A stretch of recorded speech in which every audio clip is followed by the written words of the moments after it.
मुझे जीवन दान देने के लिए धन्यवाद मछली वाले। मैं तुम्हारा उपकार कभी नहीं भूलूंगी। मुझे बताओ, अगर तुम्हारी कोई इच्छा हो तो मैं उसे तुरंत पूरा कर दूंगी।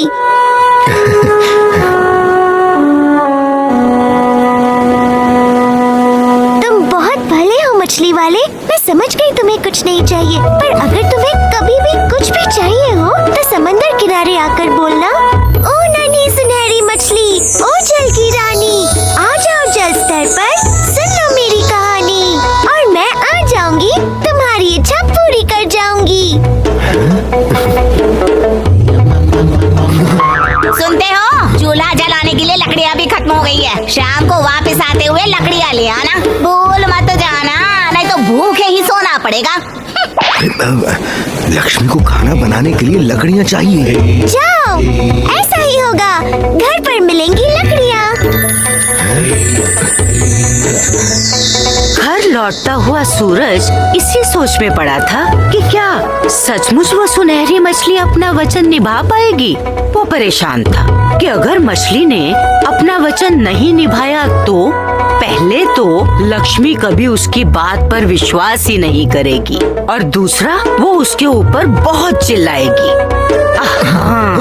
आज का दिन ही बहुत खराब था। उसे शायद लौटते हुए लकड़ियाँ ले ही लेनी चाहिए थी।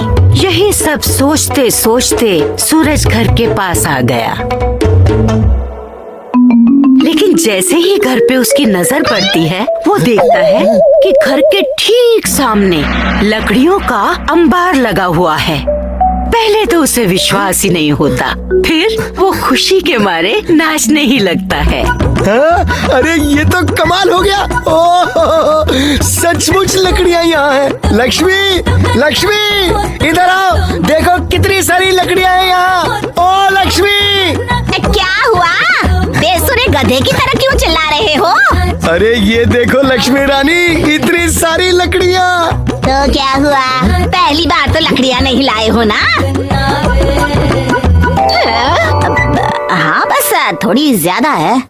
मेरी बात सुनो और जो मैं कहूँ उस पर विश्वास करना। आज मेरे जाल में एक सुनहरी मछली फंस गई थी, इंसानों की तरह बात करने वाली मछली। उसने मुझसे कहा अगर मैं उसे जाने दूंगा तो वो मेरी कोई भी इच्छा पूरी कर देगी। मैंने उसे जाने दिया और उसने मुझसे इच्छा पूछी। मुझे याद आया कि तुमने खाना पकाने के लिए लकड़ियाँ लाने को कहा था, तो मेरे मुंह से वो ही निकल गया। उसने कहा जाओ, ऐसा ही होगा। और ये देखो कितनी सारी लकड़ियाँ हमारे घर प्रकट हो गई। तुमने एक सुनहरी मछली पकड़ी? हाँ। वो भी इंसानों की तरह बोलने वाली? हाँ भाई हाँ। और इच्छाएं भी पूरी करने वाली? हाँ हाँ लक्ष्मी, तेरी कसम। और तुमने उससे मांगी लकड़ियाँ? हाँ, तुमने ही तो कहा था कि अब लकड़ियाँ ले आना, तो मैंने लकड़ियाँ मांग ली। अरे मूर्ख मछली मार, लकड़ियों से क्या पेट भरता है? अगर ये मछली वाली बात सच है तो जाओ, जाकर तुरंत आटे दाल चावल की बोरियां मांगो, कुछ खाने को मांगो। जाओ, इससे पहले कि वो मछली गायब हो जाए, जाओ। अच्छा अच्छा अच्छा।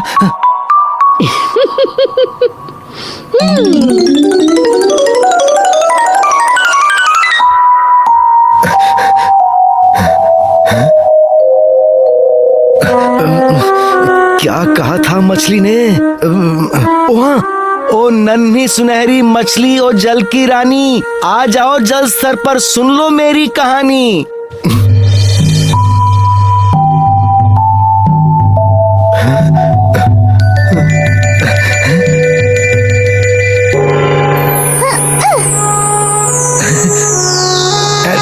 ओ नन्ही सुनहरी मछली, मेरी पत्नी तुम्हारी दी हुई लकड़ियों से खुश नहीं है।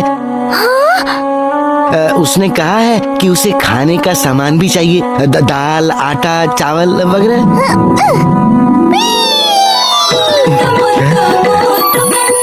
जाओ, ऐसा ही होगा, घर पर मिलेगा खाना। सूरज जल्दी जल्दी घर पहुंचा और उसने देखा कि उसका घर अनाज की बोरियों से भरा पड़ा है। वो अनाज महीनों के लिए काफी था। अब उसकी पत्नी लक्ष्मी भी बहुत खुश थी। अब घर में शांति थी, लेकिन सिर्फ कुछ दिनों के लिए। और एक दिन लक्ष्मी को पास के गांव से अपनी दोस्त के घर दावत का बुलावा आ गया। अरे ये साड़ी तो देखो कितनी पुरानी हो गई है, कितनी खराब दिखती है। मेरी सहेलियां हंसेंगी मुझ पर। हाँ, ये लक्ष्मी हूँ मैं। हालत तो राक्षसी जैसी हो गई है मेरी। आटे चावल की बोरियों से क्या होगा? अब उनको पहन के तो नहीं घुमा जा सकता ना। सुनो, उस सुनहरी मछली के पास जाओ और कुछ ढंग के कपड़े मांग लाओ। अरे क्या बात करती हो, अब कहाँ मिलेगी वो मुझे? क्यों?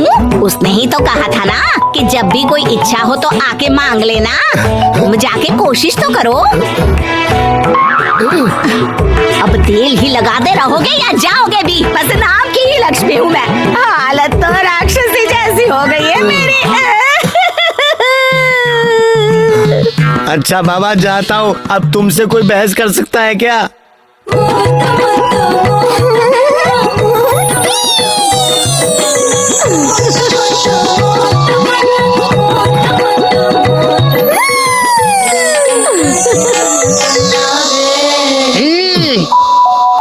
చిన్న చిన్న చిన్న కన్నావే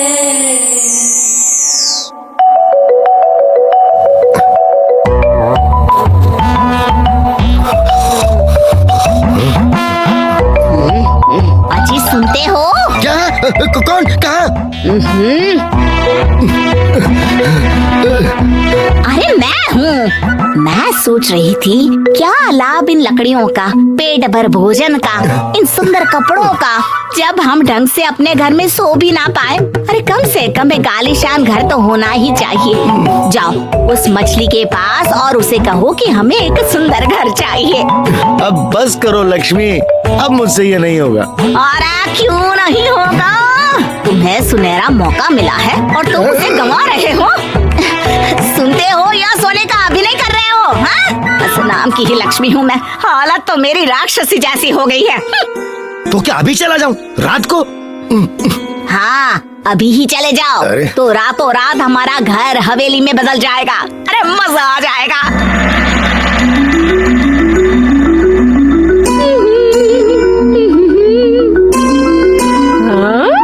वैसे सुंदर तो मैं बहुत हूँ, पर लगती क्यों नहीं हूँ? ये रेशम की साड़ी भी बहुत अच्छी लगती है मुझ पर, लेकिन कुछ कमी है।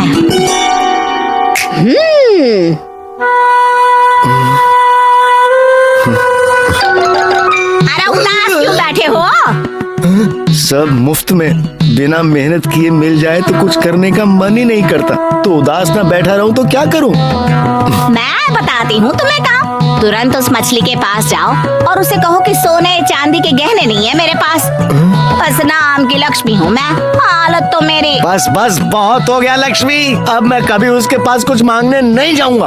अरे बस आखिरी बार मांग रहे हैं, फिर कभी नहीं मांगेंगे। आखिरी बार? और क्या, गहने मिल जाए तो फिर और हमें चाहिए ही क्या। और हाँ, उसे कहना हार में हीरे जड़े होने चाहिए, नाम लिखा होगा तो अच्छा रहेगा। अब जाओ जाओ जाओ, जल्दी जाओ। మోత మొద్దు మోత కన్న మోత మొద్దు మోత కన్న మోత మొద్దు మోత మొద్దు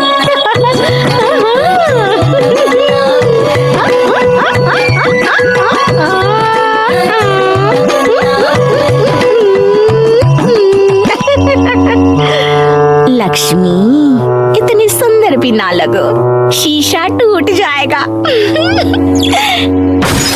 ओए माँ, कौन है?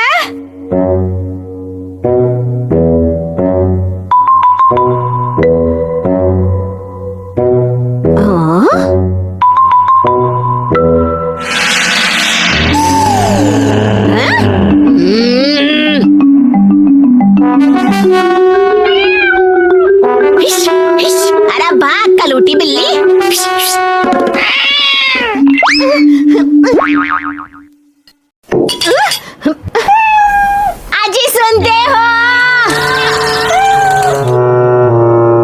अब क्या है, अब तो सब कुछ है तुम्हारे पास, अब क्या चाहिए तुम्हें? तुम्हारे पास दिमाग है या नहीं? इतने अमीर हो गए हैं, इतना सोना है, घर में कीमती चीजें हैं। अगर किसी चोर या डाकू ने लूट लिया तो सब चला जाएगा और हम फिर से गरीब हो जाएंगे।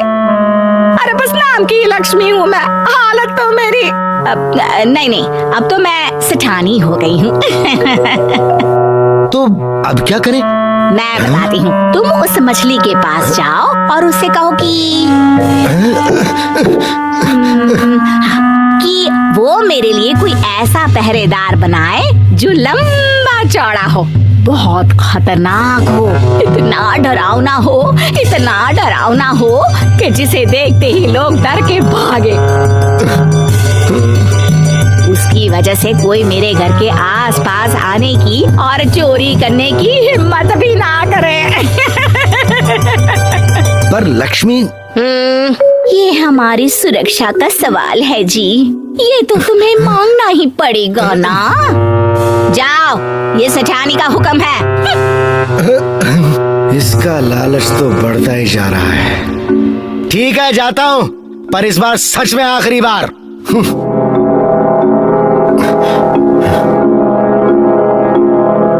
सूरज लक्ष्मी का ये नाटकीय रूप देखकर चौंक गया था। अब बेचारा क्या करता? वो सुनहरी मछली के पास पहुंच गया और उसे फिर से पुकारा।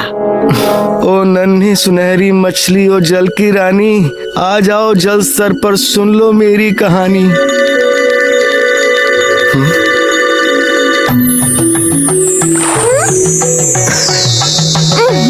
क्या हुआ सूरज, अब क्या चाहिए?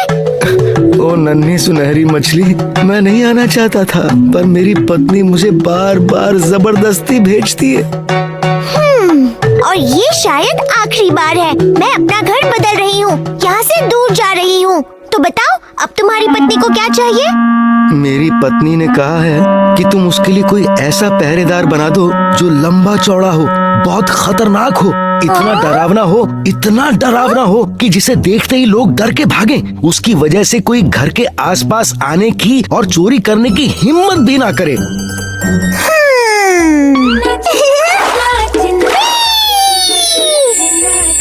जाओ, ऐसा ही होगा।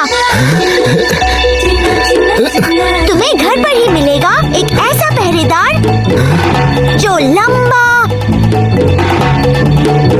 चौड़ा, डरावना और खतरनाक होगा। मुझे अजीब सा क्यों लग रहा है?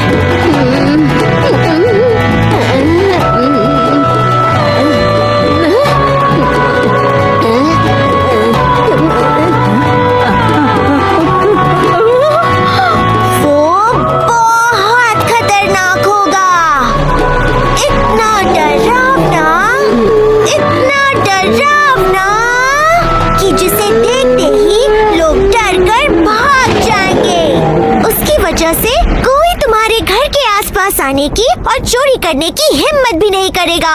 जाओ सूरज, अलविदा।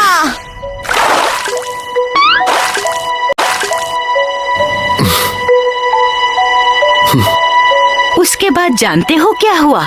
जब बेचारा सूरज घर पहुंचा तो उसके तो होश ही उड़ गए। ये कैसी आवाज है? लक्ष्मी, लक्ष्मी!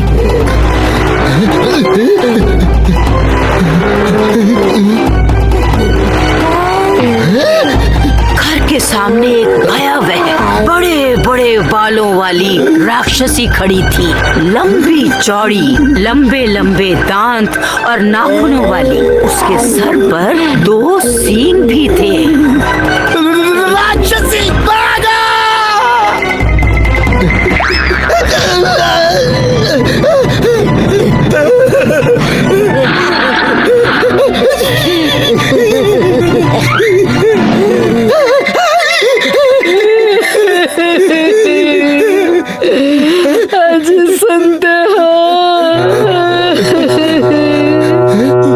लक्ष्मी, बस नाम की लक्ष्मी रह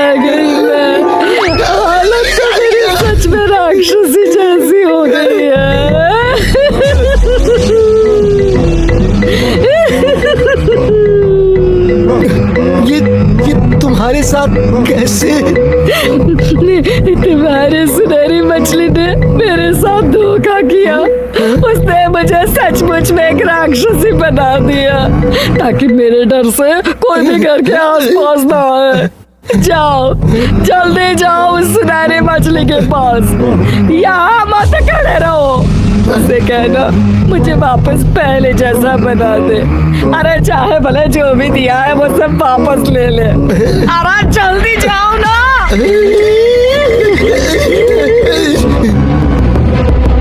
सूरज सागर की तरफ भागा और वहाँ जाकर बार बार उसने सुनहरी मछली को पुकारा। ओ नन्ही सुनहरी मछली, ओ जल की रानी, आ जाओ जल स्तर पर, सुन लो मेरी कहानी। पर वो नहीं आई।